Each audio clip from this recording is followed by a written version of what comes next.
un débouché large, parce que c'est vrai que bon, aujourd'hui, on n'a pas encore de diplômés puisque ce n'est que la 3e année, mais on pense quand même très fortement, et on le voit en cohérence avec d'autres écoles dans d'autres endroits, que donc, les débouchés sont aussi bien en architecture qu'en ingénierie, mais aussi dans des nouveaux métiers qui se créent, et que en fait toutes les problématiques d'actualité aujourd'hui, comme tous les problèmes liés donc aux problèmes énergétiques, des problèmes ou des sujets de mobilité, nécessitent en fait aujourd'hui d'avoir cette compétence globale et une bonne connaissance technique des enjeux techniques. Donc on accueille la 3e année.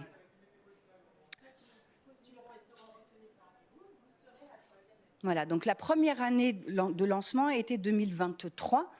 Donc les étudiants aujourd'hui présents en salle d'expé, que vous avez peut-être déjà eu l'occasion de rencontrer, sont donc notre 2e promo. Ce sont des étudiants qui aujourd'hui sont en première année de double diplôme d'architecte-ingénieur.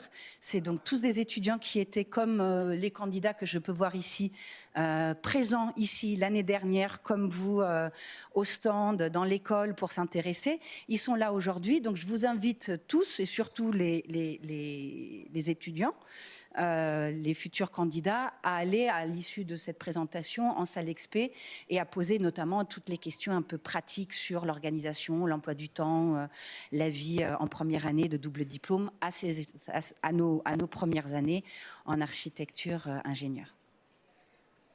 Voilà, donc peut-être pour répondre à des questions qui m'ont été beaucoup posées là dans le stand déjà pour vous tous. Donc effectivement, le fait de réussir à faire 2 diplômes en 6 ans, ça mène à un emploi du temps très chargé. Donc il faut être conscient que s'engager dans un double diplôme nécessite donc d'être en mesure d'abattre une très grande charge de travail, d'être en mesure surtout de bien organiser son travail, et avant tout, ça c'est vraiment la qualité principale, c'est de savoir s'organiser. C'est de savoir organiser son travail et d'être super motivé, d'avoir vraiment envie de faire ça.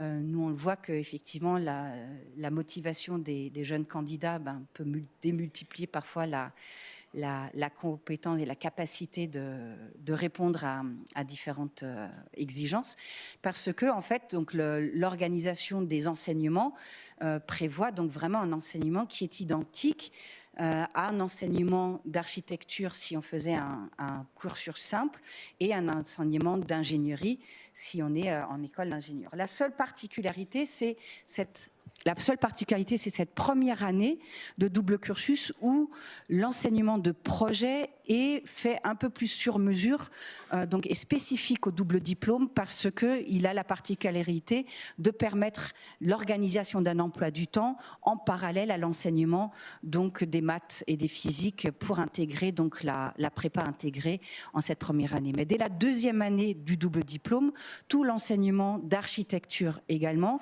est ce qu'on appelle banalisé, c'est-à-dire que les étudiants du double diplôme participeront à l'enseignement du projet architectural dans les ateliers de projet de l'école Paris-Val de Seine, avec les enseignants qui sont ceux qui enseignent dans le cadre des études simple diplôme architecture également. Ok.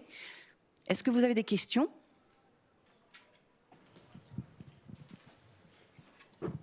Alors tout à l'heure, on a eu un topo complet sur l'admission. Est-ce que on peut avoir ce même topo complet sur l'admission sur cette filière-là ?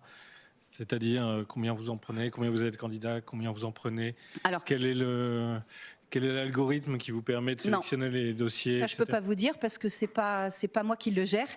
L'admission en grosse maille, donc effectivement, on passe par Parcoursup. Le double diplôme architecte-ingénieur ENSA Paris-Val de Seine, ECITC, passe par, donc l'entrée Parcoursup se fait par l'ENSA Paris-Val de Seine, pour lequel donc vous devez donner un vœu spécifique double diplôme. Ça ne vous empêche pas de postuler aussi pour un cursus simple à l'ENSA Paris-Val de Seine ou un cursus simple à l'ECITC. Par contre, ce n'est pas le même vœu, ce seront forcément des vœux différents. Une fois que vous avez postulé pour le diplôme, le double diplôme architecte-ingénieur pour ces 2 écoles-là, vous allez être sélectionné par cette instance. il y a une recommandation, il y a l'obligation d'avoir maths ou physique en terminale.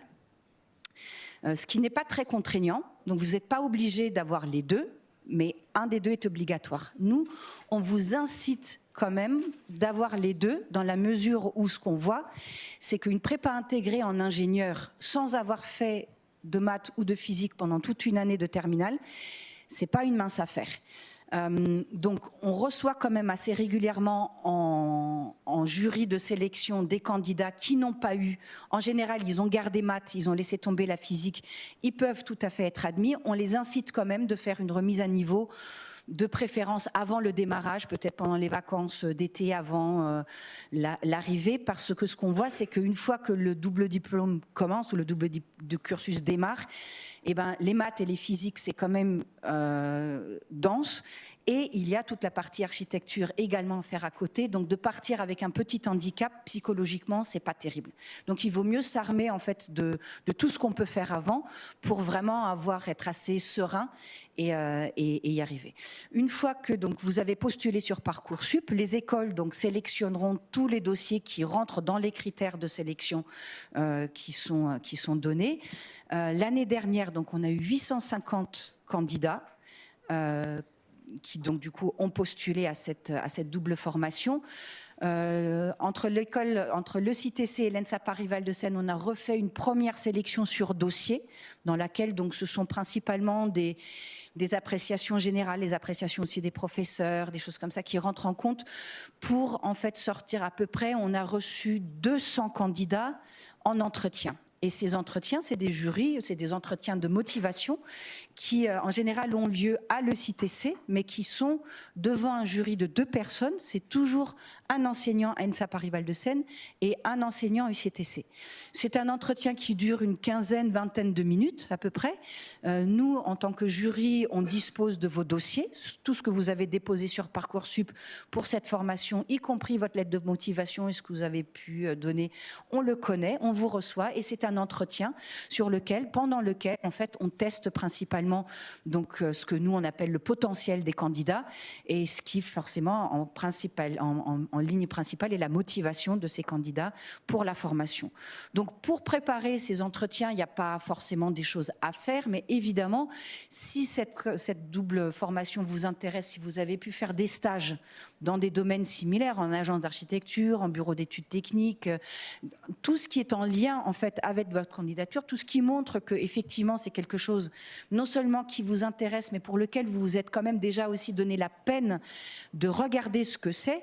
Nous, ça nous rassure parce qu'on ne veut pas perdre de candidats en route. Donc tous ceux où on a l'impression qu'en fait ils savent pas trop vers quel métier ils s'embarquent ou dans quelle filiale ils viennent, et ben forcément, c'est un peu moins sécurisant que des gens où on se dit, ben voilà, ils ont très envie de ça, ils sont déjà allés voir, ils se sont engagés. Vous pouvez, aux entretiens également, venir avec ce qu'on appelle un book ou des carnets de croquis ou des choses, si c'est quelque chose que vous aimez faire, si vous avez des aptitudes artistiques un peu particulières, voilà, on prendra le temps à les regarder, c'est pas forcément un critère en plus, il n'y a aucune obligation. On encourage parce que ça peut permettre parfois de lancer une petite accroche pendant l'entretien aussi et de découvrir peut-être des facettes qu'on n'aurait pas forcément pu aborder si on n'avait pas eu ça devant nous. Et après, donc parmi les 200 candidats qu'on reçoit en entretien individuel, eh ben on en sélectionne 35 qui donc seront avertis par le biais de Parcoursup de la prise voilà, de leur de la place qui du coup leur a été attribuée. Après, évidemment, il peut toujours avoir des désistements, des gens qui ont postulé sur différents cursus, dans différentes écoles, qui se désistent et qui reviennent. Mais en général, voilà, on essaye quand même, on essaye vraiment de sélectionner en fonction de ce que nous, on peut juger en motivation et puis en aptitude aussi de s'intégrer dans un cursus qui est quand même un cursus demandeur de temps et de travail et de motivation dans un domaine qui, par ailleurs, après, est quand même un domaine extrêmement intéressant qui nécessite une vision vaste des choses. Hein. Donc, on n'est pas en train de recruter des gens qui ont envie d'aller dans un domaine déjà très spécifique. On ne peut pas le savoir, surtout quand on est en terminale à l'école. Donc on veut des gens qui sont ouverts sur le monde, qui sont curieux, qui s'intéressent à tout un tas de choses. Si en plus il y a des activités extrascolaires qui sont en lien ou pas, mais qui montrent que la personne est intéressante, forcément c'est des choses qui nous intéressent aussi. Oui, on m'avait dit qu'on pouvait mettre au maximum que 4 ENSA sur Parcoursup, mais est-ce qu'on peut mettre par exemple 4 ENSA et 3 bicursus architecte-ingénieur? Je sais pas, je suis pas spécialiste Parcoursup. Je sais que pour ce double diplôme-là, c'est un vœu. Et c'est un vœu des 10 vœux principaux que vous avez. Ce n'est pas un sous-vœu. Si vous voulez aussi postuler en architecture, ENSA Paris-Val de Seine ou autre, ça sera un autre vœu. Les deux circuits d'admission sont complètement dissociés, c'est-à-dire on n'est même pas au courant, sauf si vous nous le dites, si pendant l'entretien de double diplôme, vous nous dites que vous avez aussi postulé pour le CITC ou pour l'ENSA Paris-Val de Seine, c'est sympa d'en discuter, mais il n'y a aucune contre-indication et surtout il n'y a aucun lien entre les deux parcours au niveau de l'admission. Oui, dans les 6 ans de double cursus, on a 2 particularités. Donc, il y a la mobilité obligatoire, c'est-à-dire c'est un semestre. Alors, j'ai un doute, je ne sais plus si c'est le 2e semestre de 4e année ou le 1er semestre de 5e année. C'est en master, en tout cas. Et c'est un semestre de mobilité où tous les étudiants du double cursus vont à l'étranger. C'est assez bien encadré. Les 2 écoles, aussi bien le CITC que l'ENSA Paris-Val de Seine, ont un bon réseau d'universités qui toutes, donc pour ce double cursus, seront sélectionnées par rapport à la similitude, c'est-à-dire que ce sont des universités d'architecture et d'ingénierie, c'est-à-dire qu'elles sont dans une configuration très similaire à ce qu'on propose ici. Par contre, c'est très vaste, hein. On a des partenariats avec quasiment tous les pays d'Europe, on a des partenariats avec des pays beaucoup plus lointains aussi. On est aussi ouvert à des partenariats nouveaux. Si quelqu'un veut, par exemple, nous proposer une nouvelle école pour partir 6 mois dans un pays dans lequel il peut éventuellement avoir un partenariat qui se crée, on est assez ouvert à ça. Donc oui, la mobilité, elle est même obligatoire. Tous les étudiants de double cursus partent un semestre à l'étranger. Et tous les étudiants de double cursus font aussi 11 mois et demi de stage, ce qui est assez important parce que en fait, on cumule les obligations de stage des 2 parcours d'études. Donc, ce sont des stages en agence d'architecture pour certains, ce sont des stages en bureau d'études techniques pour d'autres, ce sont des stages d'ouvriers sur les chantiers. Le tout cumulé fait à peu près 11 mois et demi de stage en tout, qui donc du coup, la plupart du temps, seront pendant les vacances d'été, hein, donc sur des durées qui vont de 2 semaines à 6 mois pour le dernier, hein, qui est assez long. Et donc ça aussi, donc c'est des stages qui sont obligatoires et qui, pour celui, par exemple, il y a un stage en agence d'architecture ou en bureau d'études en master de mémoire, je crois que c'est de 3 semaines et qui, dans le planning général des études, se situe après le semestre en mobilité. Donc ça permet aux étudiants, par exemple, de prolonger leur expérience à l'étranger par un stage. S'ils sont allés dans un pays qui leur plaisait bien et l'université leur a plu, il y a tout à fait la possibilité, par exemple, d'embrayer sur un stage à l'étranger qui, donc, du coup, sera validé également par les écoles. Ça répond à votre question ? Oui, bonjour. Donc, en fait, le cursus dans les 2 écoles, finalement, ils se font en parallèle. Donc, j'imagine que la programmation des cours ou des semaines intensives à l'ENSA ne rentre pas en concurrence avec, je sais pas, une semaine d'examen ou de partiel, je sais pas exactement comment c'est. Une semaine d'examen ou de partiel en même temps que la semaine intensive. Non, non. J'imagine que le parcours, jusqu'à la fin, Tout le double cursus a été organisé au jour près pour avoir un emploi du temps compatible entre les deux écoles. Ce ne sont pas des étudiants qui sont lâchés dans la nature en disant vous vous inscrivez dans les deux écoles et puis après vous vous débrouillez. C'est entièrement organisé. C'est pensé comme un tout, quoi. C'est un cursus, un double cursus réparti sur deux écoles, mais qui évidemment prend en compte toutes les contraintes de chacun à la demi-journée près. Et donc pour être un peu plus concret, par exemple, donc la répartition entre les deux sites peut varier d'une année à l'autre, même d'un semestre à l'autre. En fait, les emplois du temps sont faits par semestre en général. Pendant toute la durée de la scolarité des 6 ans, les étudiants auront des cours sur les deux sites, aussi bien à l'ENSA Paris-Val de Seine qu'à l'ECTC. Après, la répartition entre les deux sites peut varier. Il peut y avoir des semestres où les étudiants sont plus à l'ENSA Paris-Val de Seine, d'autres ils sont plus à l'ECTC. Nous, en mettant au point l'emploi du temps, on a quand même fait très attention à ce qu'on évite, normalement, dans la mesure du possible, mais jusqu'à présent toujours, d'avoir à changer de site pendant la journée. C'est-à-dire qu'il n'y a toujours que des journées complètes dans une école ou dans l'autre. Pour vous donner un exemple, là, la première année de double cursus, les étudiants que vous pouvez aller voir en salle expé, ils ont un emploi du temps où ils ont 2 jours par semaine à l'ECTC, ils y sont le lundi et le vendredi, et ils ont 2 jours et demi à l'ENSA Paris-Val de Seine, le mardi, le mercredi et le jeudi matin. Parce que ça aussi, jusqu'à présent, et on espère pouvoir le continuer encore, mais les 3 premières années, on a réussi à garder dans le montage des emplois du temps le jeudi après-midi de libre. Donc il n'y a aucun enseignement dans aucune des écoles le jeudi après-midi, parce que c'est la journée où dans les 2 écoles, les associations des écoles sont très actives et où du coup les étudiants peuvent participer à des associations donc sportives, culturelles ou autres, ou faire autre chose, ou rien faire. Donc malgré un emploi du temps assez chargé et beaucoup de choses à transmettre, les jeudis après-midi sont laissés libres. Maintenant, après, effectivement, en fonction des semaines intensives dans les différentes écoles, les semaines d'examen, les étudiants suivent évidemment donc un emploi du temps spécifique qui a été mis à jour et accordé entre les 2 directions des écoles à chaque semestre. Bonjour. Je voulais savoir si les 2 enseignements ils sont bien mis en lien l'un avec l'autre ou ils sont vraiment différenciés, étant donné qu'il y a 2 diplômes.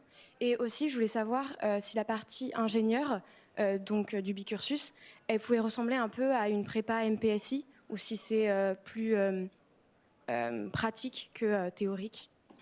Alors, sur le contenu des cours en prépa ingé, je vous invite d'aller demander aux étudiants qui sont là, parce qu'ils sont en plein dedans, ils pourront vraiment vous dire le contenu des cours. Moi, je suis enseignante à l'ENSA Paris-Val de Seine, donc sur le contenu des enseignements, ici, je pourrais mieux vous répondre.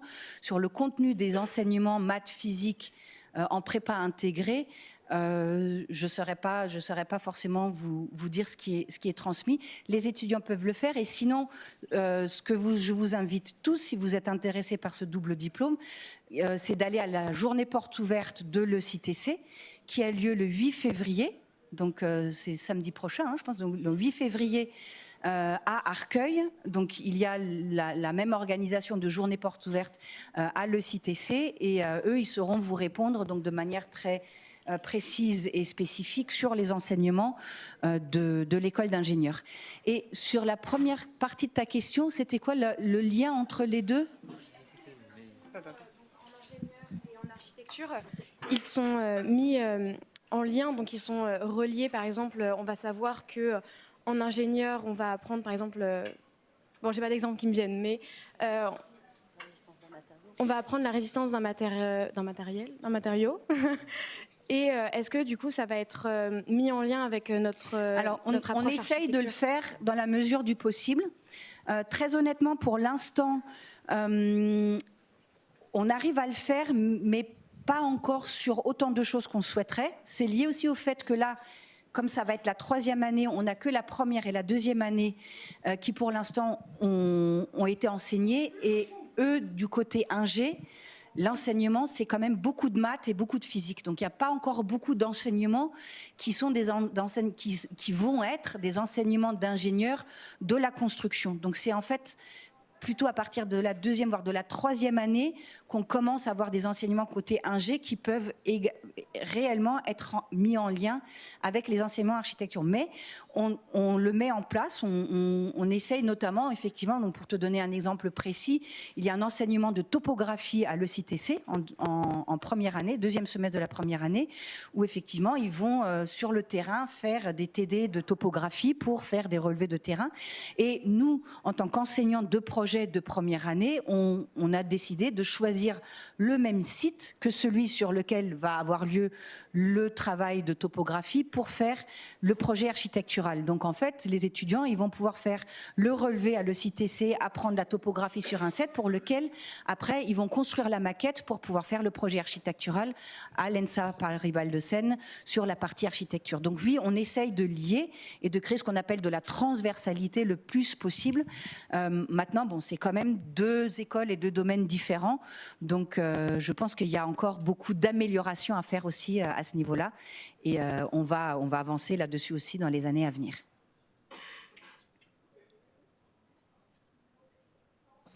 Ah, la dernière. Votre cursus regarde d'où viennent les élèves. Parce que votre collègue nous a dit pour le parcours simple architecte, il ne regarde pas du tout les lycées d'où viennent les élèves. Alors, comme je disais à votre collègue, moi je ne suis pas dans l'administration et je ne suis pas dans les questions d'admission. Mais je pense que au moment de la deuxième sélection, c'est-à-dire qu'après avoir reçu l'ensemble de tous les dossiers par Parcoursup qui répondent aux demandes d'admissibilité d'un point de vue purement choix des spécialités et autres, il y a quand même il y a une sorte un peu de majoration possible en fonction des provenances des choses. Mais après, dans quelle mesure est-ce qu'il y a des coefficients précis qui peuvent donner un résultat? Très honnêtement, je ne saurais pas vous dire. Et par contre, je sais que voilà, on admet quand même 200 candidats en jury direct, en entretien individuel. Et donc, ces 200 candidats, évidemment, on sait de quelle école ils viennent, on peut leur poser des questions là-dessus et on peut tout à fait intégrer des résultats. Et c'est vrai que c'est des choses qui sont également regardées à ce niveau-là. C'est bon ? C'est bon ? Ben, merci pour votre attention. Merci, si Dorothée. vous avez d'autres questions, évidemment, il y a le stand qui est encore ouvert toute la journée jusqu'à 18h et nos étudiants en salle expé qui seront ravis de vous accueillir, qui sont là aussi, qui tournent jusqu'à 18h ce soir. Bonne journée, bonne visite. Merci à vous. Pour ceux qui souhaitent rester, la prochaine thématique abordée est celle des équivalences.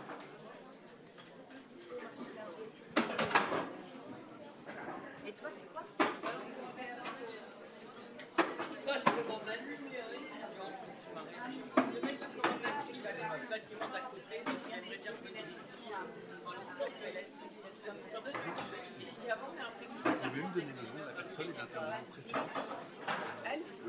Dorothée, est-ce que devrait faire en master de trucs, et bien, bah alors là, ne me donne même pas ton nom, comme ça, si je regarderai sans savoir. La précédente, c'était... oui, comment elle s'appelait l'intervenante précédente, comment elle s'appelait? Dorothée. Corinne Blondet, voilà, qui est responsable du service de la scolarité.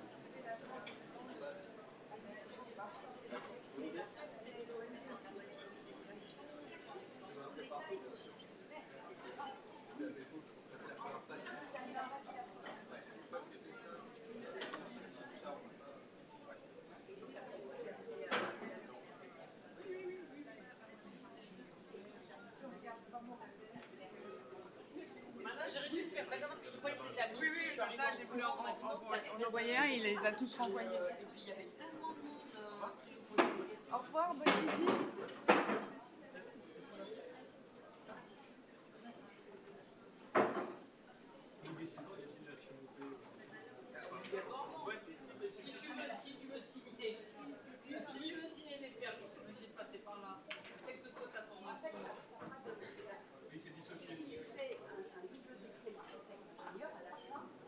Enfin, là, on va...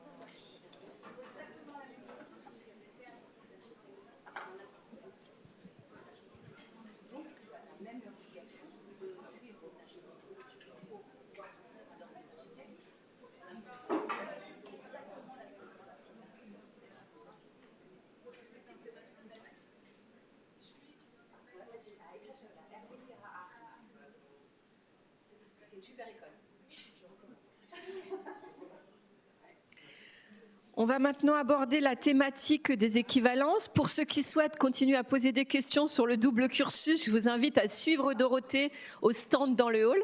Merci Dorothée. Bonjour à tous. Pour ceux qui ne l'ont pas encore, à l'accueil général, dans le hall en bas, vous trouvez le programme de la journée avec les différents moments importants et puis la liste de toutes les expositions que vous pourrez découvrir dans le bâtiment au fil des 7 étages du bâtiment. Vous trouverez également la plaquette de présentation des enseignements avec le QR code qui vous mène à la plaquette. Un petit flyer sur la taxe d'apprentissage qui est importante pour nous, la collecte de la taxe d'apprentissage pour faire vivre cette école. Et enfin, au dos du programme, un QR code pour laisser vos coordonnées et être informé de la programmation culturelle si vous souhaitez venir aux conférences ou voir les expositions de l'école. Donc la thématique des équivalences va vous être présentée par Laurence Allégret, qui est enseignante à l'école, et vous allez pouvoir lui poser toutes vos questions sur cette thématique.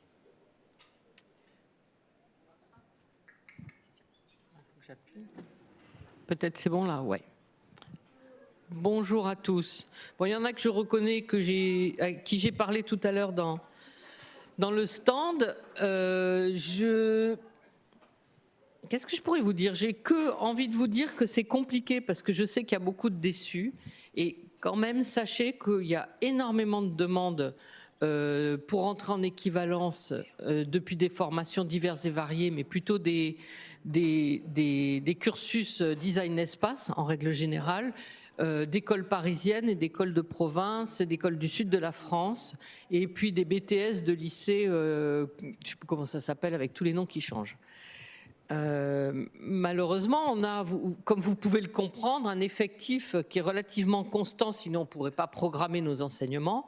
Mais ce qui fait qu'on libère quand même quelques places dans le cursus en L2, en L3, parce que les équivalences concernent quasiment uniquement du L2 et du L3, puisqu'après il s'agit juste de transfert depuis d'autres écoles d'archi. Donc on a très peu de places et dans ce nombre de places, on doit en laisser quelques-unes aux étudiants étrangers. Ce qui fait que c'est la qualité de vos books que vous allez envoyer, et on a réclamé depuis 2 ans d'avoir pas uniquement des books et vos lettres de motivation dématérialisées, pour pouvoir partager avec l'ensemble des enseignants qui font partie de cette commission nos avis sur ces demandes. Parce qu'effectivement, que ce soit un L1 ou un L2, vous êtes 75 à 100 à réclamer la possibilité de rentrer en équivalence, et on a une dizaine de places et au mieux une dizaine de places à consacrer aux équivalences. Donc ça resserre beaucoup, ce qui fait que les discussions sont complexes, que mieux on arrive à voir ce que vous avez pu faire comme dessin, comme projet, en fait, c'est les outils, mais le problème, c'est que les outils sont très trompeurs, parce que c'est des écoles où vous avez développé très vite des capacités à faire de la 3D et à bourrer vos dessins d'objets, parce que en général, vous êtes en design espace, et alors on voit énormément de boutiques, on voit énormément de lampes accrochées au plafond, on voit beaucoup de détails qui sont ce qui est exigé dans des écoles de design espace. On voit des portes de placard dessinées avec des pointillés pour les cuisines. C'est pas du tout la même manière de travailler que la nôtre. Ce qui fait que vos capacités de dessin, vos capacités de mener un projet, c'est ça qu'on regarde. L'échelle des projets que vous aurez travaillé dans ces écoles-là, c'est ça qu'on regarde, et la lettre de motivation aussi pour essayer de trouver comme on peut à vous distinguer, parce qu'en réalité vous vous distinguez pas énormément, c'est normal, Et tant mieux. Ça veut dire que les écoles ont un bon niveau dans ce qu'elles proposent. Donc voilà. Donc, je ne peux pas vous en dire plus. Maintenant, j'écoute vos questions.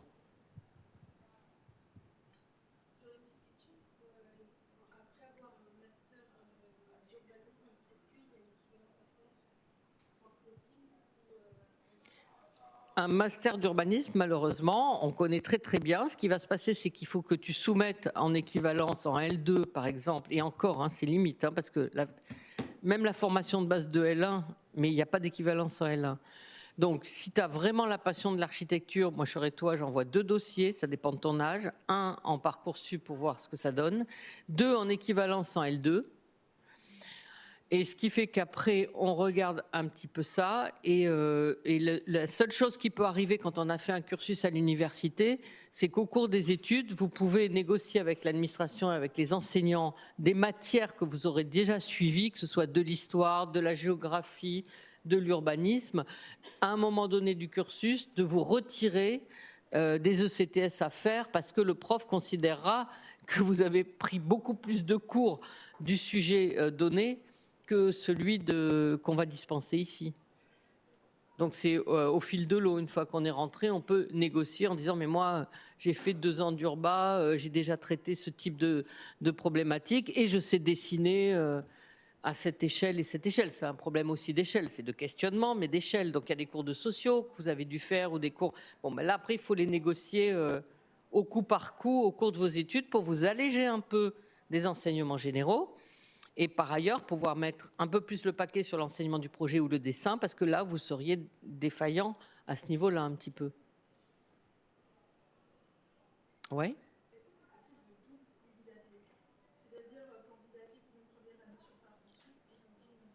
Ça ne communique pas. Il faut tenter les deux.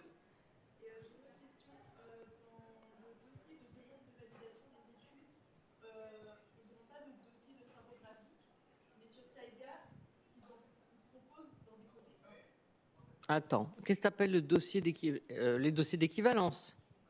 Non, en fait, dans la demande de validation des études, il y a... C'est quoi ça, validation? C'est un PDF de 3 pages avec différentes coordonnées à remplir.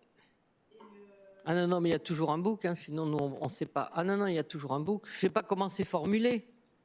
Parce qu'il me semblait, en plus, on avait réduit le nombre de pages pour les équivalences ouais, il y a une 30aine de pages, vous avez le droit, je crois, 25 ou 30 pages. Je débloque? Voilà, donc je ne sais pas par où tu es passé, je ne sais pas de quoi tu me parles, mais en gros, il y a une lettre de motivation, il y a des éléments dedans et il y a un book à déposer en format PDF sur le site et un book à envoyer à l'école avec les mêmes documents. Oui, et le book, c'est un portfolio. Oui, c'est ça. Ben c'est ça, c'est la même chose. C'est ils ont appelé ça comme ça. Hein. Moi, je suis pas. Je comprends pas le problème. Ben, 2 cases différentes, peu importe. Ça va tout va donc. Quand on ouvre les PDF des équivalences, je vais avoir à un moment donné tes bulletins scolaires, je vais avoir ta carte d'identité, je vais avoir je sais plus quoi, plein de trucs, un bout de CV. Et je vais avoir un document graphique, des pièces graphiques qui sont un book en PDF en quelque sorte. Et nous, on tourne les pages et on regarde. Et ce même document graphique, qui est identique, bah, vous l'envoyez aussi en format papier, avec les mêmes documents. C'est pas considéré comme 2 documents différents. Bah, pardon. Hein. J'ai juste un bac plus 7, mais là, je ne comprends pas la question.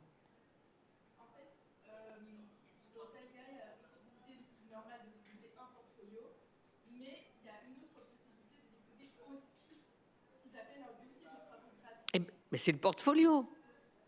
Alors sinon, tu mets 2 fois la même chose. Je ne sais pas, je ne suis pas allée dans Taïga pour voir comment c'était formulé, mais en gros, voilà, il y a ta vie et ton œuvre. Non? Mais les autres, vous avez rencontré le même problème qu'elle ou... Sa question vous surprend ou pas? Parce que je n'ai pas vu comment c'était formulé. Bah, tu repasseras voir les filles au stand à la limite, mais dans les 2 cas, c'est le même document graphique. Parce qu'il y a des gens qui vont être...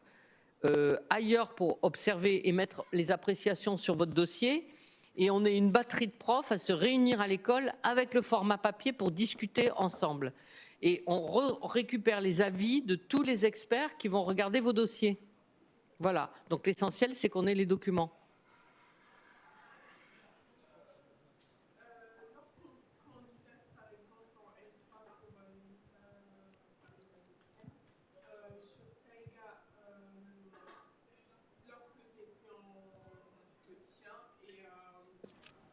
Et après, ils t'admettent dans l'école.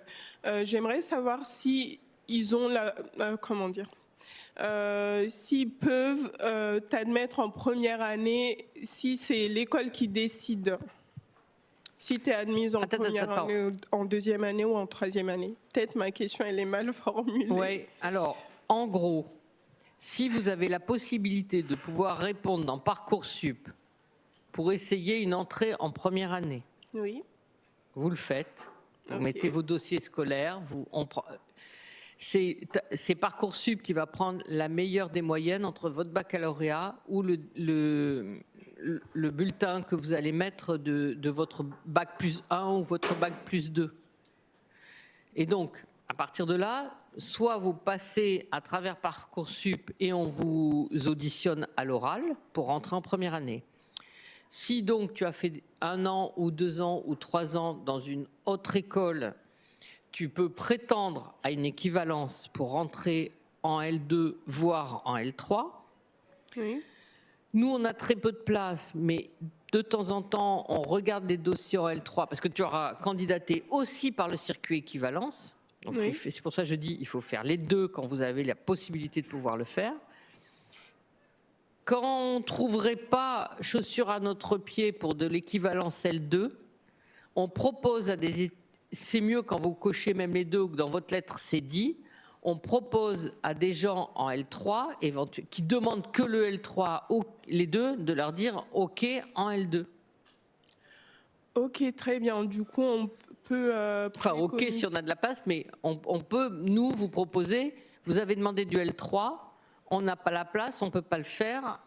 Est-ce que vous voulez passer à L2 ? Mais ce que j'aime pas quand on fait ça, c'est pour ça que je préfère que ce soit clair dans votre lettre, c'est qu'il y a quand même des gens qui s'évaluent. Ils ont aussi un bac plus 3 ou un bac plus 4. Ils sont allés aux journées portes ouvertes où ils ont regardé un peu de tout. Ils se sont dit, bon, j'ai tel âge, c'est pas la même formation et je souhaite intégrer en L2. Et j'aime pas trop pas laisser leur chance à ceux-là qui ont dit, je veux rentrer en L2 parce que je pense que la formation initiale, je veux la reprendre au moins au L2, parce que c'est pas le même métier. Oui. Et j'aime pas trop leur piquer une place en allant rétrograder. Quand je dis je, c'est la commission. Oui. Je suis pas Dieu. J'aime pas trop qu'on pique une place d'un étudiant qui s'est positionné en L2 alors qu'il avait aussi un bac plus 4 et puis glisser quelqu'un qui avait la prétention de dire moi je veux rentrer en L3 et je prends la place de quelqu'un qui s'est positionné en L2. Okay, c'est pour ça que quand c'est un peu plus clair, au moins dans la lettre de motivation, j'ai moins l'impression de squeezer quelqu'un du L2 parce que je rétrograde en L3. Okay. Vous comprenez ? Mais là, oui, c'est une posture, je dirais, un peu citoyenne, quoi, parce que après, il y a des gens, c'est clair et net, ils disent, moi, c'est la L3 ou rien. Mais là, je le comprends aussi. On fait des calculs quand même sur le temps à passer dans l'école et tout ça. Quelqu'un qui dit c'est du L3 pur, et voilà, c'est... Bon, ben, je le comprends aussi. Mais vous imaginez, là, les gens qui candidatent à L2, puis après, on va dire, ben non, on ne vous prend pas, et on glisse plein de demandes de L3 à votre place. Je ne trouve pas ça normal. Oui, bonjour. Est-ce qu'en faisant une licence de génie urbain, les équivalences sont possibles ou pas ? Sachant que c'est plus de l'urbanisme, mais il y a quand même des projets, etc. Vous avez compris qu'il y a 75 demandes et 5 places, ou 10 places. Moi, en fait, ça dépend aussi du contenu du dossier. En se disant, pour la diversité de l'école, en fait, parce que c'est des rencontres aussi, une école. Et il est intéressant des gens qui ont une formation vraiment différente par rapport à la première année. En admettant que tu aies le niveau de dessins que tu as pu voir dans la salle d'expérimentation où il y a toutes les premières années qui ont exposé des dessins, des maquettes, ce que vous avez vu là. Hein. Si tu penses que ça, tu peux le sauter et que tu vas être capable de répondre aux exigences qui vont être demandées par les profs de L2, de la combinatoire, de la construction, du logement, combinatoire de logement par exemple, si tu penses que tu peux travailler beaucoup pour le faire, peut-être que la commission va se dire tiens c'est marrant, c'est une formation un peu comme la géographie tout à l'heure, enfin j'ai eu quelqu'un en géographie tout à l'heure ou en urbain, parce que nous on n'aime pas vous envoyer à l'échec. En fait le problème c'est que je vais prendre la place de quelqu'un qui a déjà fait 5 ans de dessin, mettons en design espace, et puis là aussi ça va être une décision collective de dire tiens on va essayer de prendre une autre formation parce que ça peut être intéressant dans un groupe, ça apporte aux autres étudiants les connaissances que tu as, mais on prend quand même la place de quelqu'un, pour quelqu'un qui peut-être sera amené à redoubler. Il faut se dire que même si on décidait de te faire rentrer, à ce moment-là, approfondir et faire 2 L2, ça peut être intéressant aussi. Parce qu'on ne peut pas vous rétrograder. On n'a pas de place non plus pour vous rétrograder, parce que sinon, c'est les étudiants de Parcoursup qu'on squeeze. Donc c'est compliqué, vous voyez que c'est compliqué. Et pour l'intérêt de l'école, avoir des formations diversifiées, c'est intéressant.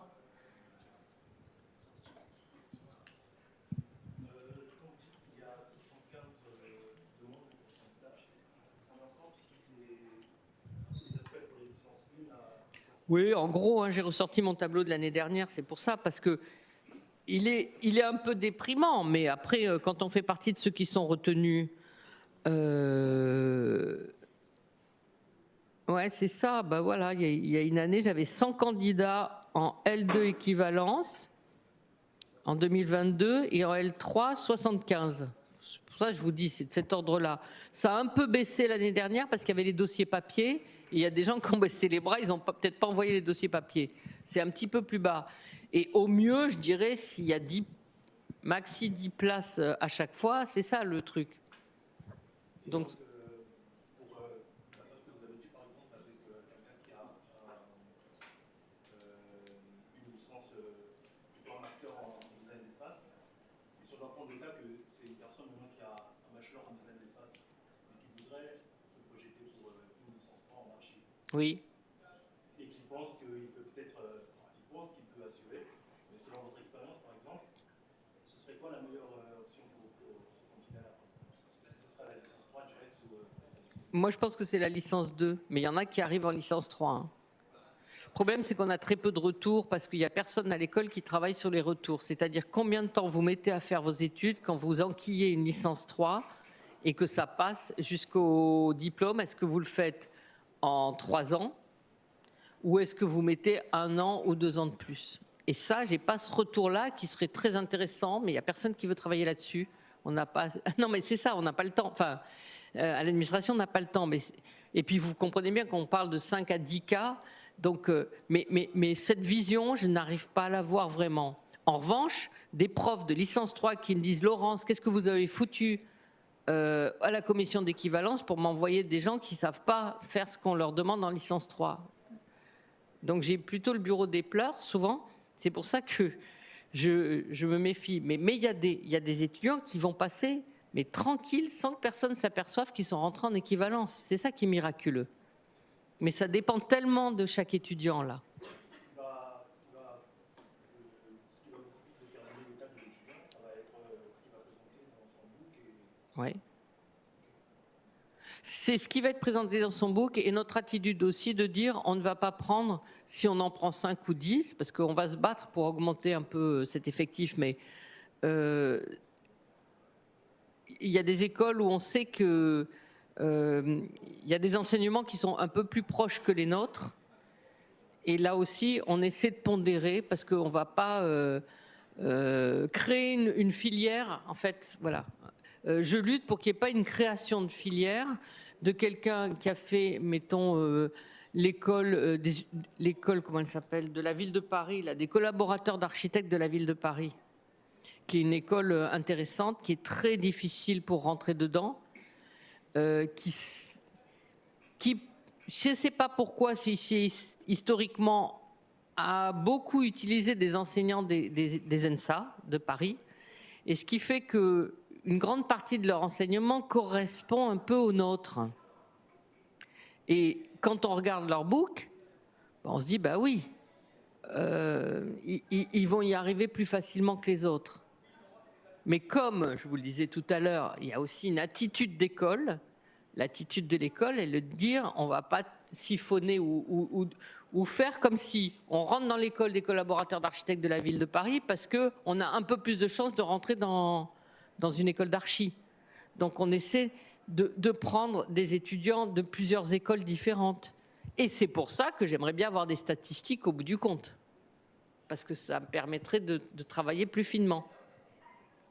Ça, vous comprenez ce que je veux dire? C'est pour ça que les équivalences, c'est très compliqué. Très peu de place, beaucoup d'écoles, des écoles différentes, Boulle, on parlait tout à l'heure de l'école de Condé, toutes les machins de France, de Toulon, de Marseille et tout, avec des BTS, design espace. Voilà, c'est des profils qui commencent un peu à se ressembler maintenant que c'est un peu mieux calé dans les écoles. Mais bon, c'est des profils vraiment différents. Hein. Et moi, pour la diversité de l'école, je préfère quand comme avec les parcours des étrangers qui veulent rentrer dans l'école. L'intérêt de l'école, c'est d'avoir plusieurs nationalités que plutôt une seule qui viendrait d'un pays où ils sont beaucoup plus raccord avec notre manière d'enseigner. Sachant qu'il y a des pays, la licence, elle se fait en 4 ans.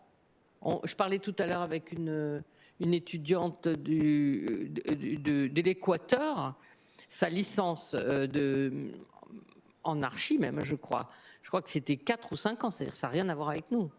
Au Liban, c'est 4 ans. Les 2 écoles libanaises, c'est 4 ans pour avoir une licence. Donc vous voyez bien que face à vous, en fait je vous dis ça, c'est pas parce que je veux vous décourager, je vous dis ça c'est pour que vous compreniez que quand vous n'êtes pas pris, c'est pas parce que vous n'êtes pas bien non plus. C'est parce que la concurrence, elle est dure. Parce qu'il y a aussi des places réservées pour des Libanais qui ont une licence en architecture en 4 ans et qui vont demander, ils sont pas dans l'Europe. Donc l'Europe, elle leur donne pas la licence. Donc il n'y a pas une équivalence pour qu'ils rentrent immédiatement en master. Donc ils postulent aussi en licence 3.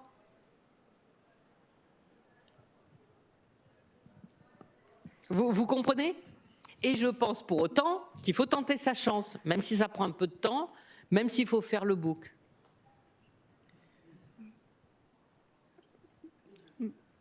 Bonjour. Alors moi, je suis en 3e année à l'école spéciale d'architecture. Et oui, voilà. Non, mais je connais bien, hein, j'ai enseigné là-bas. Oui, mais du coup, je voulais savoir, j'aimerais venir à l'école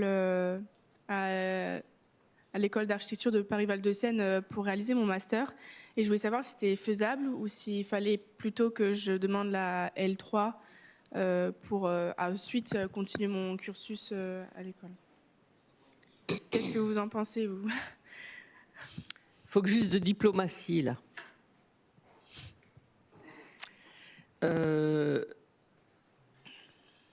C'est pareil, là je vais être très transparente par rapport à ce que je disais tout à l'heure. À un moment donné, l'école spéciale propose des programmes, fait des sélections d'entrée. Tout le monde ne rentre pas à l'école spéciale, et pas que parce que c'est payant, tout le monde ne rentre pas parce qu'il y a beaucoup de demandes, et donc ils sélectionnent les étudiants à l'entrée. Ce n'est pas la même sélection non plus que celle qu'on a, et il n'y a pas le même nombre de candidats que celle qu'on a. On veille également à considérer que ça ne doit pas être une sorte de contournement de rentrée à l'école spéciale où quand même la sélection est beaucoup moins dure. Il n'y a pas 4500 étudiants qui postulent pour une école. Ici, on en a 4500, si mes souvenirs sont bons, à peu près, qui postulent pour la première année en sortant du bac. Et ils postulent aussi dans d'autres écoles. Et donc, il faut vraiment des cas très exceptionnels pour qu'on retire un étudiant qui a choisi pour multiples raisons la filière école spéciale, qui est une école privée et qui délivre un diplôme reconnu par le gouvernement, pour piquer la place de quelqu'un qui qui est sur le parcours normal, voilà. Donc c'est très très rare. Et je disais tout à l'heure, on a un Vietnamien qui est rentré en première année parce que par hasard je suis tombée dessus dans un jury de fin de première année. Il a postulé sur Parcoursup en première année. Et là, toi, effectivement, tu vas avoir des bases qui sont correctes, mais tu es déjà engagé dans un enseignement qui délivre un diplôme en 5 ans, qui a sa valeur. Bon, alors je sais qu'il y a plein de raisons pour aussi vouloir quitter l'école spéciale, mais on ne peut pas entre guillemets, siphonner l'école spéciale au détriment d'étudiants qui, depuis 3 ans, essaient de rentrer dans le parcours d'école publique. Donc, ça arrive de temps en temps, c'est extrêmement rare. Je te dirais ça, ben, tu vois bien, pour les raisons que je donnais, de chiffres.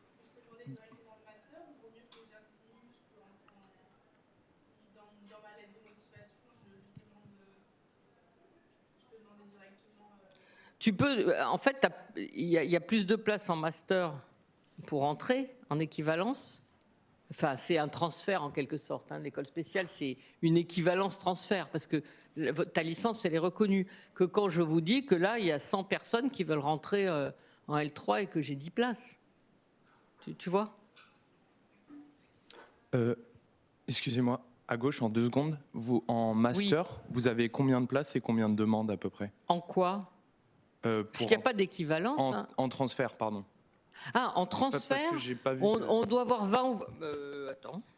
Le chiffre, il varie. En fait, ça dépend un peu des départs en Erasmus et tout ça. Donc, ça varie un peu tous les ans. Ça doit être de mémoire 20 places en transfert depuis les autres ENSA.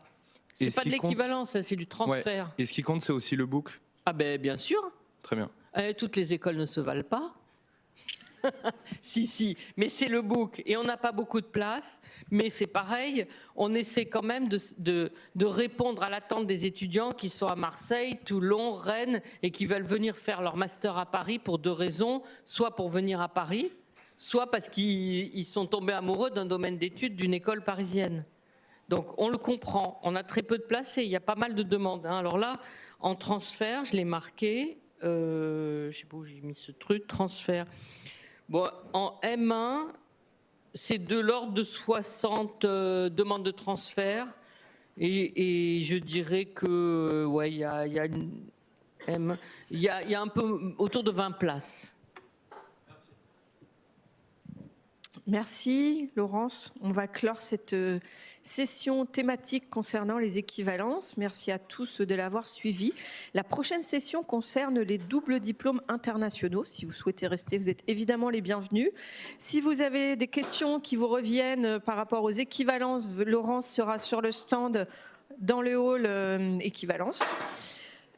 N'oubliez pas que vous pouvez trouver le programme complet à l'accueil et laissez vos coordonnées. Je vous souhaite de bonnes visites. Normalement, il se fait au dernier semestre de 5e année. Là, il se fait le semestre d'après parce que comme vous avez à la fois des enseignements en Italie et en France, vous avez besoin d'un semestre de plus pour pouvoir faire votre diplôme.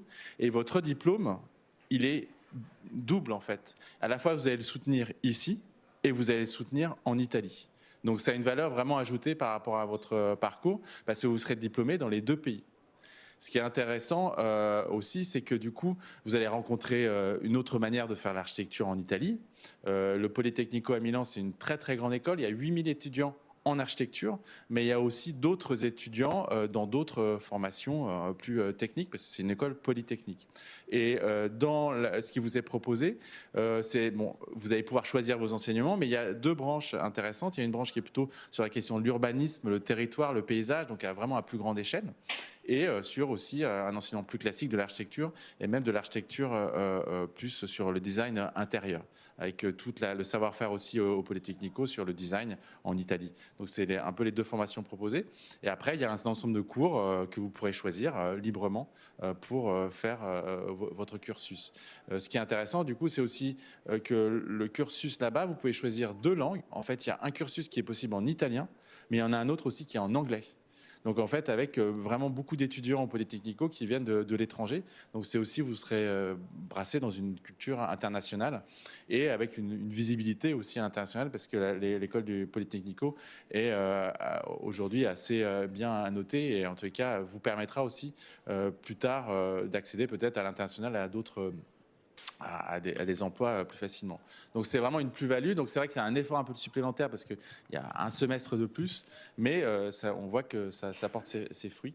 Donc voilà, donc ça se passe, c'est qu'en fin de licence 3 ou en master, vous candidatez, il y a une commission qui se réunit et qui choisit en fait les candidats pour suivre cette formation. Qui est gratuite. Il y a une bourse, il y a des bourses possibles pour pouvoir aller là-bas. Et sachant que l'école là-bas est gratuite, il y a juste, comme ici en France, une inscription, mais il n'y a pas de frais supplémentaires à part de vie là-bas. Voilà. J'ai résumé rapidement. Je te laisse peut-être la parole et puis après on pourra. Oui. Donc tout pareil que Mathieu pour Venise. Mais les étudiants, au lieu de partir évidemment à Milan et au Polytechnique, ils partent à l'IUAV de Venise, donc, qui est une grande université qui forme en partie des architectes. Et donc l'idée là, c'est plutôt de faire la première année de master, le master 1 à Venise, et de revenir ici à Paris pendant un an faire le diplôme. Pour l'instant, ça dure 2 ans, mais quand on voit l'expérience de Milan, on se dit que peut-être un semestre de plus, ça serait pas mal. Donc on est en train de réfléchir à changer un petit peu l'organisation du double diplôme. Mais en tout cas, pour l'instant, c'est 2 ans. Comme à Milan, vous avez un diplôme à la fois français à la fin et un diplôme italien. La caractéristique, je dirais, spécifique de cette formation, c'est qu'elle est focalisée sur les questions de transformation de l'existant. C'est-à-dire qu'elle est rattachée ici dans cette école au domaine d'études transformation et au domaine d'études situation. Et puis là-bas, vous suivez des enseignements qui sont focalisés sur ces questions de transformation. Et donc la couleur générale, je dirais, de cette formation, c'est de former des étudiants qui vont être très compétents dans l'intervention sur l'existant, la restauration, la transformation, toutes ces attentions en fait aux objets existants, pas que patrimoniaux, ça peut être des objets qui ont d'autres valeurs qu'une valeur culturelle ou patrimoniale, et notamment une valeur foncière par exemple, ou une valeur d'usage, ou une valeur environnementale.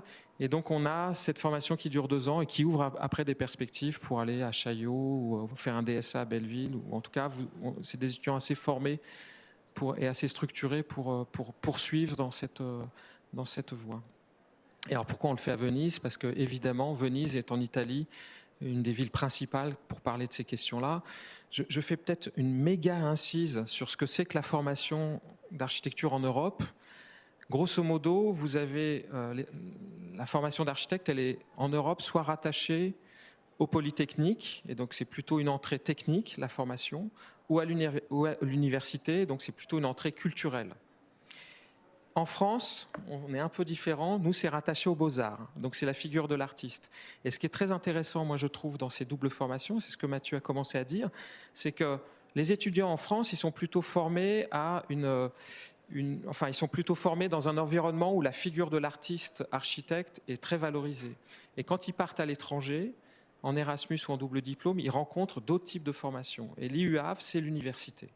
C'est-à-dire c'est la culture architecturale, c'est la mémoire, c'est l'histoire, c'est l'inscription dans le temps long des transformations.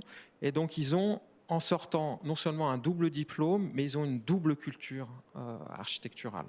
Ça, c'est très important, notamment quand on transforme l'existant, puisque l'existant, évidemment, il faut être un peu artiste, il faut être auteur, il faut être inventif, mais il faut être aussi très attentif à précisément ce qui est là et ce qu'on doit transformer. Par contre, c'est plus technique parce que les enseignements, il y aura l'enseignant de projet donc pour faire le projet d'architecture, pour développer une conception architecturale, mais les enseignements qui accompagnent en fait cet enseignement principal, ça sera aussi il y a des cours d'économie de la construction, il y a des cours de plus de technique de construction, de matériaux. Donc c'est vraiment un environnement plus, comme tu l'as très bien expliqué, plus technique lié aux sciences de l'ingénieur. Donc ce ne sera pas un diplôme d'ingénieur, mais il y aura quand même des fonctions support qui vous aideront à avoir une appréhension de l'architecture un peu plus technique. Donc on répond à vos questions maintenant, si vous avez des questions. C'est toi qui fais, Valérie. Oui. Merci Valérie. Merci. Bonjour, je vous remercie pour la présentation. Je voulais vous poser une question par rapport d'abord comment candidater au double diplôme. Ensuite, par exemple, moi, je suis un master 1 en histoire, civilisation, patrimoine à l'université Paris-Cité et j'ai un diplôme d'architecte. Est-ce que ça serait possible pour moi de postuler justement dans ce double diplôme, surtout celui qui m'intéresse, c'est celui de Venise, puisqu'il a une approche culturelle et patrimoniale. Mais vous avez quel diplôme d'architecte ? Étranger. Donc, je n'ai pas fait mon diplôme d'architecture ici en France. D'accord. Alors, en fait, comme le disait Mathieu, c'est pour ça que j'ai dit tout pareil. Le recrutement, si je puis dire, des étudiants se fait en licence 3, à peu près au milieu de l'année. C'est-à-dire qu'on vient de faire le recrutement la semaine dernière pour les étudiants qui partent l'an prochain. Donc, ce qu'il faudrait, c'est que vous rentriez en équivalence en licence 3 l'année prochaine et que vous postuliez dans la foulée pour ce diplôme. Il faudrait savoir, je ne sais pas dans quel pays vous êtes diplômé, mais il faudrait savoir quelle est l'équivalence en fait en France de votre diplôme, s'il y a une équivalence.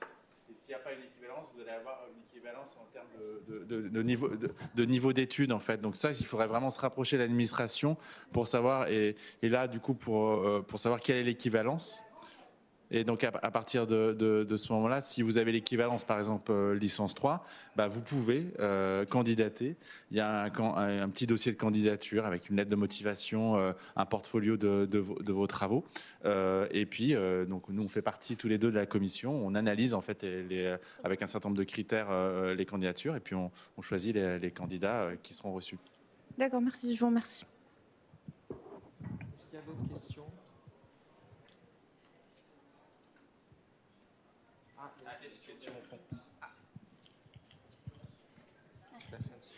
Lorsqu'on sort de terminale pour l'inscription, on doit faire comment?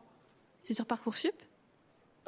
Oui, pour vous inscrire à l'école en licence A, oui, c'est sur Parcoursup. Oui, tout à fait, avec vos vœux. Et vous pouvez faire plusieurs vœux dans plusieurs écoles. D'accord, merci.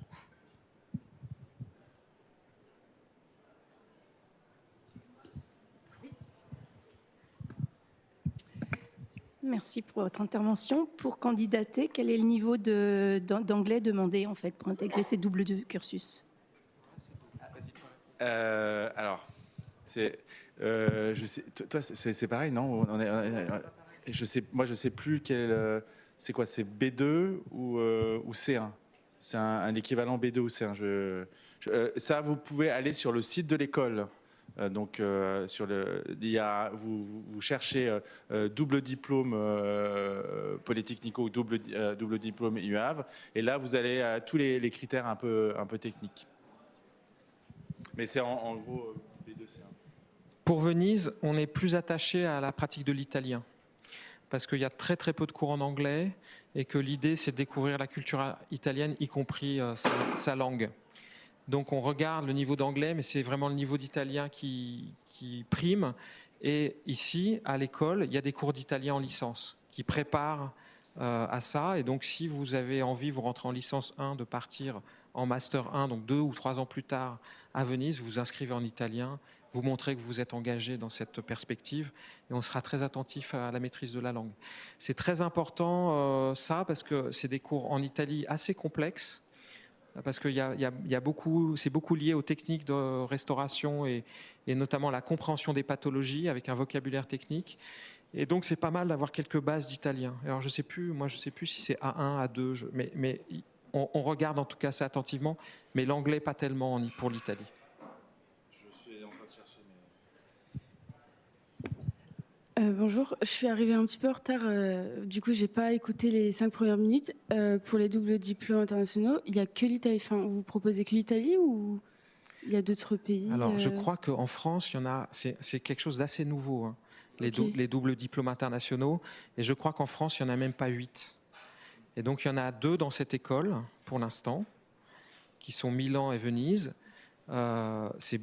Bon, je vais parler pour moi, c'est beaucoup de travail en fait pour les enseignants, pour très très peu d'étudiants, donc c'est pour ça que ça se met en place assez lentement, mais on est très heureux par contre des résultats.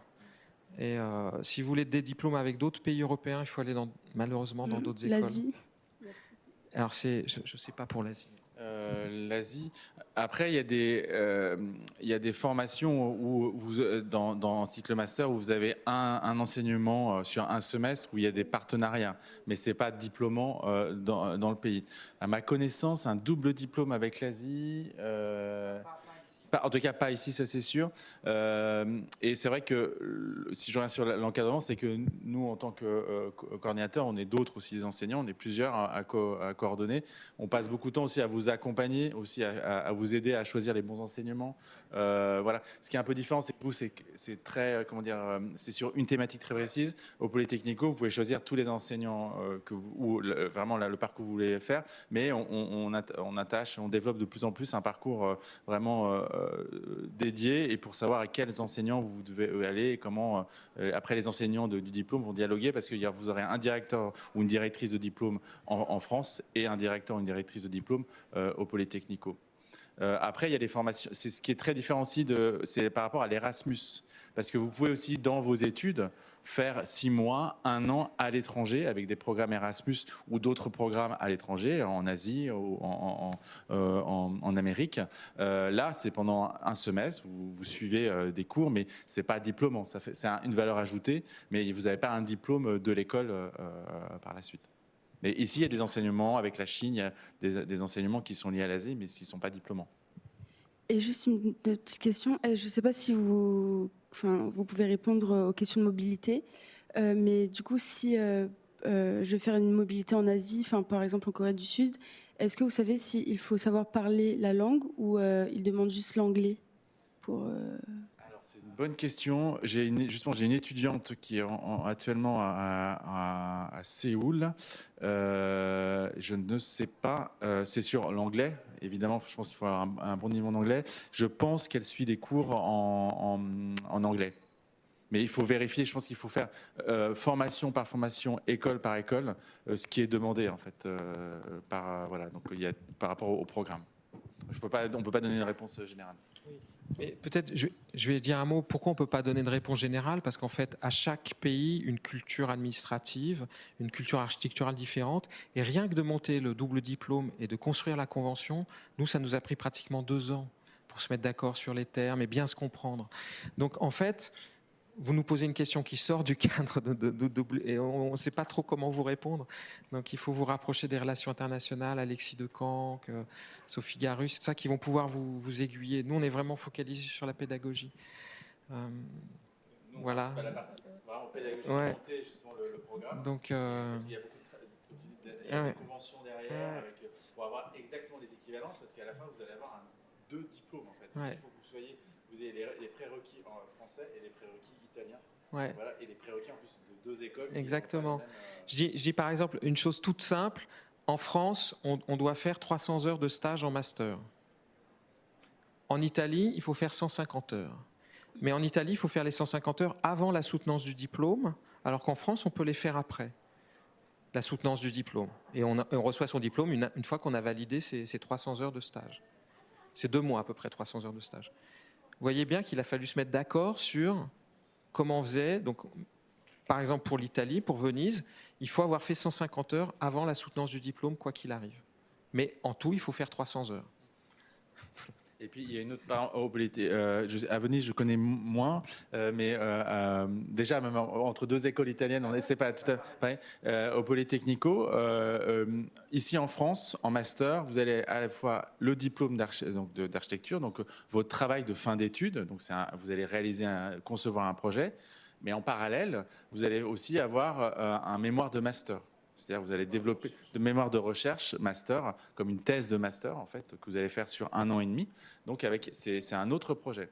Au Polytechnico à Milan, en fait, vous faites en même temps votre sujet et à la fois un projet et le mémoire de master en même temps. Donc déjà rien que ça, c'était aussi compliqué de le mettre en place. Parce que du coup, il faut trouver l'équivalence et trouver un moyen de faire le même travail et d'avoir le même niveau à la fin des études. Bonjour, merci. Je voulais savoir, la commission de sélection, est-ce qu'elle est faite par université? Est-ce qu'il y a des membres des 2 universités aussi qui se réunissent, ou c'est fait en Italie pour les Italiens et en France pour les Français? Très bonne question. Non, c'est chaque école fait sa sélection des étudiants qui partiront faire le double diplôme. Donc en fait, ici à l'école, on a une commission c'est des enseignants de l'école, donc des administratifs aussi en support, et on fait cette sélection. D'accord. En fait, on sélectionne pour Venise, mais je crois que c'est pareil pour Milan, entre 2 et 4 étudiants par an. Et ils font la même chose de leur côté à Venise. Et l'idée, c'est de former une sorte de petite équipe de 6 à 8 étudiants qui vont travailler ensemble et qui seront inscrits dans le double diplôme. Et donc chacun a ses propres critères de sélection finalement. Et c'est la rencontre après qui fabrique le groupe. Mais c'est vrai que du coup, ce qui est intéressant, c'est que si vous faites cette formation, vous aurez aussi l'équivalent de l'école. Donc c'est aussi un dialogue entre vous, parce que du coup, vous allez pouvoir partager vos expériences. Et c'est aussi un accompagnement plus. Du coup, il y a un échange qui se crée. C'est intéressant. En tout cas, nous, on a des bons retours. Ça fait des groupes en fait. Une petite cohorte tout à fait. d'étudiants qui travaillent vraiment ensemble pendant 2 ans sur les mêmes questions. Et j'avais une autre question. Est-ce que l'Erasmus, c'est à partir du master ou est-ce que ça peut être un licence aussi? Tu veux répondre? L'Erasmus, ça peut être dès la licence 3. Souvent, c'est même beaucoup la licence 3. C'est le Master 1 et c'est même quelquefois le Master 2. C'est-à-dire qu'il y a des étudiants qui partent en Master 2 qui reviennent après faire leur diplôme ici. Donc c'est très très ouvert. Et si vous ne l'avez pas en licence 3, vous pouvez retenter pour le Master 1 et ainsi de suite. Et il n'y a pas de limite. Il n'y a pas de limite de déposer des dossiers. Et après, vous pouvez demander 6 mois ou vous pouvez demander 1 an. Voilà. Et il y a une autre procédure, peut-être que, je ne sais pas si peut-être on vous en a parlé, c'est la césure aussi. C'est-à-dire que aujourd'hui, les études se font en 5 ans, y compris l'Erasmus, ça fait partie, du coup, parce qu'il y a des accords entre les écoles, donc ça permet d'avoir les mêmes crédits d'enseignement, d'obtenir pendant le déplacement en Erasmus, d'avoir les mêmes crédits d'enseignement. Il y a une autre procédure, c'est la césure. Donc ça, c'est au choix en fait, de l'étudiant, de l'étudiante, qui choisit de partir 6 mois, 1 an, d'interrompre, en tout cas de mettre en pause ses études pour faire d'autres expériences. Donc ça, c'est aussi permis. Et voilà, donc on voit que ça se développe aussi de plus en plus. Et ça, c'est souvent entre la licence et le master, ou entre les 2 années de master. Donc ça permet d'avoir une expérience autre et du coup d'avoir un apprentissage un peu plus long, mais qui peut être intéressant aussi pour après d'être déjà dans l'insertion professionnelle. Je vais juste ajouter, par exemple, j'ai une étudiante en ce moment en Master 2, donc qui va faire son diplôme cette année, qui a eu l'Erasmus en licence 3 à Venise, à l'IUAV, qui a demandé à faire le double diplôme, donc qui a eu son double diplôme, donc elle a fait sa licence 3 à Venise, elle a fait son Master 1 à Venise, elle a fait une année de césure à Venise où elle a travaillé en stage en agence d'archi et elle revient là juste en dernière année pour faire son PFE. Et donc elle est pratiquement autant italienne que française à la fin. En tout cas, elle aura passé autant de temps de formation en Italie qu'en France. Une autre question pour complexifier les choses. Si, par exemple, une étudiante, en tout cas ma fille... Parlez bien dans le micro parce que... Oui, si pour complexifier les choses, je disais, si par exemple, il y a un étudiant qui a fait les premières années dans une université italienne, mais qui ne soit pas Venise ou les Politecnico, mais qui fait une demande après de rentrer en licence... ici ou qui demande, est-ce qu'il peut demander directement de faire la sélection, de faire pour ce double diplôme, c'est-à-dire finir les masters ici, mais voilà, si elle vient d'une autre université italienne. Je pense qu'il faut d'abord demander une équivalence et rentrer formellement dans l'école. Ouais. Ça me paraît...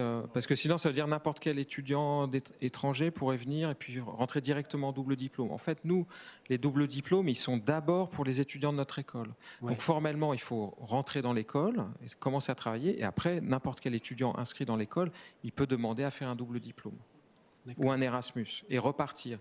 Et du coup, si cette personne a déjà fait 1 an en Italie, elle a déjà un bon bagage en italien, et donc elle est un peu plus notée, si vous voulez, que quelqu'un qui n'a pas du tout de compétences en italien. Et donc, les technicaux, l'étudiante peut soit peut faire sa demande en licence 3 ou en master 1. Mais c'est sûr que l'étudiant doit être inscrit dans l'école. On peut pas. Et donc on peut demander de rentrer à l'école, même en deuxième année, par exemple, s'il fait une première année en Italie. Oui, il y a des équivalences. En fait, il faut se rapprocher du service d'inscription. Voilà. Et après, il y a des équivalences, bien sûr, depuis les accords de Bologne, entre les écoles en Europe, de façon assez facile. Ah oui, les équivalences, voilà, c'est ça. C'était la demi-heure. D'accord. Donc il y a une autre session à 17h. Il y a une autre session à 17h. Et de toute façon, vous avez dans le grand hall des informations, l'administration peut vous renseigner là-dessus. Merci. Merci à vous.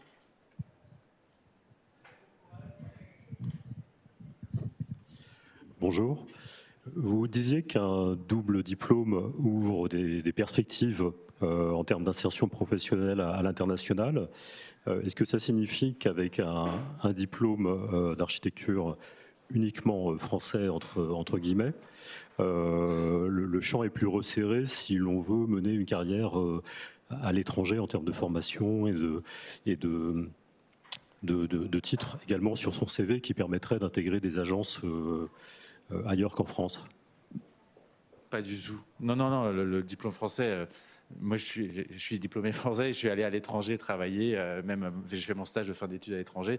Il y a plein de manières, en fait, c'est un diplôme qui est reconnu, c'est un diplôme d'État, donc il y a des équivalences aussi dans d'autres pays. Et c'est vrai que même le programme Erasmus, par contre, je peux vraiment vous conseiller de faire le programme Erasmus ou un autre programme à l'étranger pour avoir une autre expérience à l'étranger.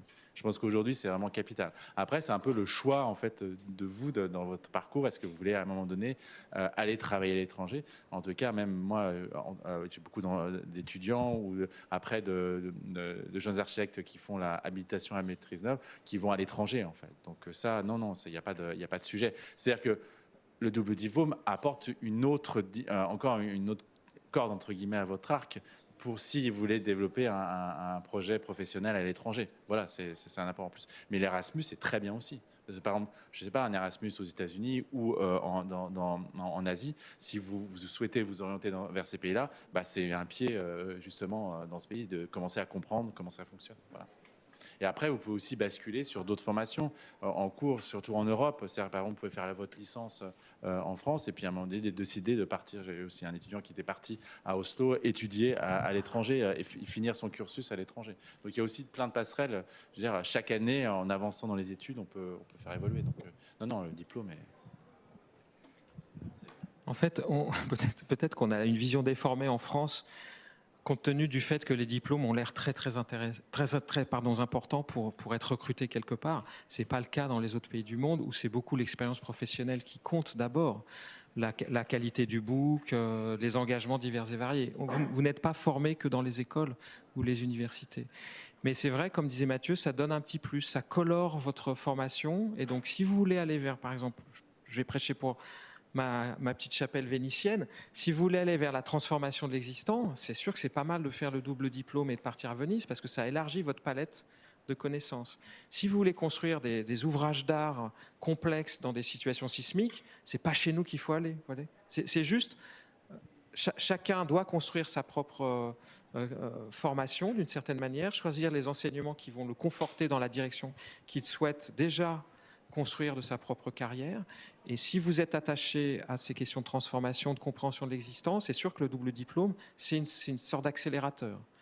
Mais c'est juste, si c'est ça votre truc, si votre truc c'est de faire autre chose, faut surtout pas, ça va vous ralentir, au contraire. Donc, au fur et à mesure des études, vous allez aussi avoir d'autres informations, voilà, vous allez échanger, vous allez pouvoir peut-être avoir des expériences de stage aussi au fur et à mesure et vous allez construire votre parcours. Voilà. Après, le Polytechnico, ce qui est intéressant aussi, c'est l'anglais. C'est-à-dire, si vous voulez à un moment donné faire des études en anglais, avec un cursus en anglais, ça c'est intéressant aussi pour, peut-être vous parlez très bien, je sais pas vous très bien anglais, mais en tous les cas, ça permet d'avoir aussi un choix en anglais. Mais encore une fois, c'est deux formations qui sont très intéressantes, mais elles ont une spécificité. Donc c'est un choix. Il n'y a pas une qui est meilleure que l'autre en fait. C'est en fonction de ce que vous allez développer dans votre parcours. Parce que c'est deux très bonnes écoles avec deux formations très bonnes. Et aussi en France, avec l'école Val de Seine qui a une très bonne formation. C'est des compléments en fait. C'est des choix. C'est-à-dire qu'en master, vous avez le choix de votre parcours. En licence, oui, vous allez avoir des enseignements, vous allez pour un moment choisir, mais en master, il y a même ici à l'école, vous allez dans la grande salle à l'entrée à droite, où il y a tous les domaines d'études qui montrent en fait les différentes spécificités de transformation du territoire, de l'existant, plutôt des équipements. Donc vous allez pouvoir aussi choisir au sein de l'école déjà une spécificité par rapport à vos envies, vos affinités par rapport à des sujets. Bonjour. Est-ce qu'il y a encore des questions? Parce qu'on me dit que la conférence d'à côté va commencer dans l'amphi 310. Ou est-ce qu'il y a des questions encore? Oui, il y a une question là-bas. Attendez, est-ce qu'on vous entend? On n'entend rien.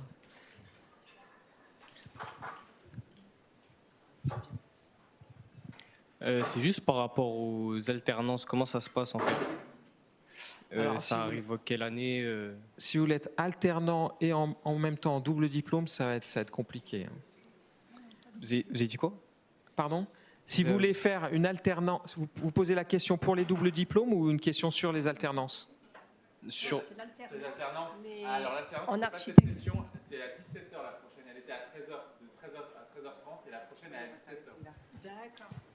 Oui, on va s'arrêter là. Puisque... Là, on répond vraiment au double diplôme. On vous remercie à toutes et à tous et on vous souhaite une bonne journée de visite dans notre école.